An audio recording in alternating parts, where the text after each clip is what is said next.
வரலாற்றிலேயே முதன்முறையாக சென்னை தீவுத்திடலில் 48வது சுற்றுலா பொருட்காட்சியில் மரண கிணறு மற்றும் விமானம் தாங்கிய கப்பல் அறிமுகப்படுத்தப்பட்டுள்ளது. விடுமுறை நாட்களில் காலை 10 மணி முதல் இரவு 10 மணி வரை, மற்ற நாட்களில் மாலை 3 மணி முதல் இரவு 10 மணி வரை. மிஸ் பண்ணாதீங்க, அப்புறம் வருத்தப்படுவீங்க. மக்களவைத் தேர்தலுக்கான பாஜகவின் தலைமை தேர்தல் அலுவலகத்தை சென்னை அமைந்தகரையில் பாஜக மாநில தலைவர் அண்ணாமலை திறந்து வைத்தார். இது தொடர்பான கூடுதல் விவரங்களை செய்தியாளர் விக்னேஷ் முத்துவிடம் கேட்கலாம். விக்னேஷ் முத்து, அந்த அலுவலகத்தின் சிறப்பம்சங்கள் என்ன? தற்போது இந்த நிகழ்ச்சியில யாரெல்லாம் பங்கேற்றிருக்காங்க? விக்னேஷ், சென்னை அமைந்தகரையில் இருக்கக்கூடிய தனியார் மண்டபத்தில் பாஜக மாநில தலைமை தேர்தல் அலுவலகத்தை மாநில தலைவர் அண்ணாமலை தற்பொழுது திறந்து வைத்திருக்கிறார். இந்த நிகழ்வில் தமிழக பாஜக மாநில தேர்தல் பொறுப்பாளர் அரவிந்த் மேனன், இணை பொறுப்பாளர் சுதாகர் ரெட்டி, தமிழக சட்டப்பேரவை பாஜக தலைவர் நயினார் நாகேந்திரன், அதே போன்று பாஜகவை சேர்ந்த துணைத் தலைவர்கள், நிர்வாகிகள் என பலரும் கலந்து கொண்டிருக்கிறார்கள். பாஜக நாடாளுமன்ற தேர்தலுக்கு தயாராகும் வகையில் ஒவ்வொரு தொகுதியிலும் தேர்தல் அலுவலகங்கள் திறந்து வைக்கப்பட்ட நிலையில் தற்பொழுது மாநில தலைமை தேர்தல் அலுவலகம் இன்று திறந்து வைக்கப்பட்டிருக்கிறது. மாநில தேர்தல் பொறுப்பாளர் அரவிந்த் மேனனும் சென்னை வந்திருக்கிறார். தொடர்ச்சியாக இங்கு இருக்கக்கூடிய தனியார் மண்டபத்தில் பாஜக தேர்தல் தொடர்பான ஆலோசனை கூட்டம் என்பது அண்ணாமலை தலைமையில் நடைபெற இருக்கிறது.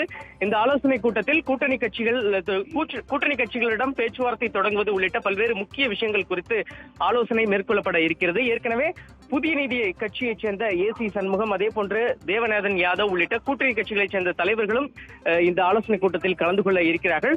தொடர்ச்சியாக ஏற்கனவே தமிழக முன்னாள் முதலமைச்சர் ஓ பன்னீர்செல்வம், அம்மா மக்கள் முன்னேற்ற கழகம் உள்ளிட்ட கட்சிகளுடன் பாஜக மறைமுகமாக பேச்சுவார்த்தையை தொடங்கி இருக்கக்கூடிய நிலையில் விரைவில் அதிகாரப்பூர்வமாக அவர்களிடமும், அதே போன்று தேமுதிக, பாமக உள்ளிட்ட கட்சிகளை இந்த தேசிய ஜனநாயக கூட்டணியில் கொண்டு வருவதற்கான அனைத்து முயற்சிகளும் செய்யப்படும் என்ற ஒரு தகவல் வெளியாகி இருக்கிறது. பாஜகவை பொறுத்தமட்டில் அகில இந்திய அளவில் ஒட்டுமொத்தமாக தேர்தல் அறிவிப்பதற்கு முன்னதாக ஒரு 100 தொகுதிகளுக்கான அந்த வேட்பாளர் பட்டியலை வெளியிட இருக்கிறது. அப்பொழுது தமிழகத்தில் பாஜக சார்பில் முக்கிய தலைவர்கள் மற்றும் நிர்வாகிகள் போட்டியிடும் தொகுதிகளுக்கான அந்த வேட்பாளர் பட்டியல் விரைவில் வெளியிடப்படும் என்று நேற்று கோவையில் நடைபெற்ற அந்த ஆலோசனை கூட்டத்தில் பாஜக தேசிய அமைப்பு பொதுச் செயலாளர் DL சந்தோஷ் தெரிவித்திருக்கிறார். இந்த நிலையில் இன்றைய தினம் இந்த தேர்தல் அலுவலகம் திறந்திருக்கக்கூடிய நிலையில் வருகிற ஞாயிறு அன்று JP நட்டா வருகிறார். தொடர்ச்சியாக பாஜக தன்னுடைய தேர்தல் நடவடிக்கைகளை தீவிரப்படுத்துகிறது. விரைவில் கூட்டணி பேச்சுவார்த்தையை அதிகாரப்பூர்வமாகவும் தொடங்கி இருக்கிறது. விக்னேஷ் முத்து, தேசிய அளவில் அந்த நாடாளுமன்ற தேர்தலில் யாரெல்லாம் போட்டியிட போறாங்க அப்படின்ற முதல் பட்டியலில் 100 பேர் வரைக்கும் இருப்பாங்க அப்படின்றத சொல்லியிருந்தீங்க. இப்ப தமிழகத்திலையும் தேர்தல் வருவதற்கு முன்பாகவே முதற்கட்ட வேட்பாளர் பட்டியலை அறிவிக்கப்படும் அப்படின்றதும் குறிப்பிட்டிருந்தீங்க. அதுல எந்தெந்த தொகுதிகள், மொத்தம் எத்தனை தொகுதிகளுக்காக அறிவிப்பு வருவதற்கான வாய்ப்புகள் இருக்குன்னு விவரம் இருக்கா? மறைமுகமாக பாஜகவை சேர்ந்த தலைவர்கள் தங்களுடைய அந்த தேர்தல் பணியை தொடங்கி இருக்கிறார்கள். உதாரணமாக இந்த தேர்தலில் மத்திய இணையமைச்சர் எல் முருகனை களமிறக்குவதற்கு பாஜக திட்டமிட்டு நீலகிரி தொகுதியில் அவர் ஏற்கனவே தேர்தல் அலுவலகத்தை 1 மாதத்திற்கு முன்னதாகவே திறந்து வைத்து பணிகளை தொடங்கி வைத்தார். அவர் நீலகிரி நாடாளுமன்ற தொகுதியில் களமிறங்குவார் என்ற ஒரு தகவல் வெளியாகி இருக்கிறது. இதே போன்று நெல்லை, கோவை உள்ளிட்ட ஒரு 5 தொகுதிகளுக்கான பட்டியலை பாஜக அதிகாரப்பூர்வமாக விரைவில் அறிவிக்கும் என எதிர்பார்க்கப்படுகிறது.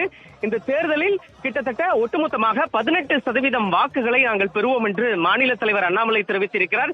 இரட்டை இலக்கு எண்ணிக்கையில் நாங்கள் வெற்றியை அடைவோம். ஒட்டுமொத்தமாக தென் மாநிலங்களிலிருந்து ஒரு கணிசமான ஒரு தொகுதி இந்த முறை கிடைக்கும் என்று பாஜக நம்புகிறது. விக்னேஷ், மக்களவைத் தேர்தலுக்கான பாஜகவின் தலைமை அலுவலகம் தற்போது திறக்கப்பட்டிருக்கிறது. முழு வீச்சில் செயல்பாடுகள் நடைபெற்று வருவதாக குறிப்பிட்டிருந்தீங்க. விவரங்களை வழங்கியமைக்காக நன்றி விக்னேஷ் முத்து. இந்திய வரலாற்றிலேயே முதன்முறையாக சென்னை தீவுத்திடலில் 48வது சுற்றுலா பொருட்காட்சியில் மரண கிணறு மற்றும் விமானம் தாங்கிய கப்பல் அறிமுகப்படுத்தப்பட்டுள்ளது. விடுமுறை நாட்களில் காலை 10 மணி முதல் இரவு 10 மணி வரை, மற்ற நாட்களில் மாலை 3 மணி முதல் இரவு 10 மணி வரை. மிஸ் பண்ணாதீங்க, அப்புறம் வருத்தப்படுவீங்க.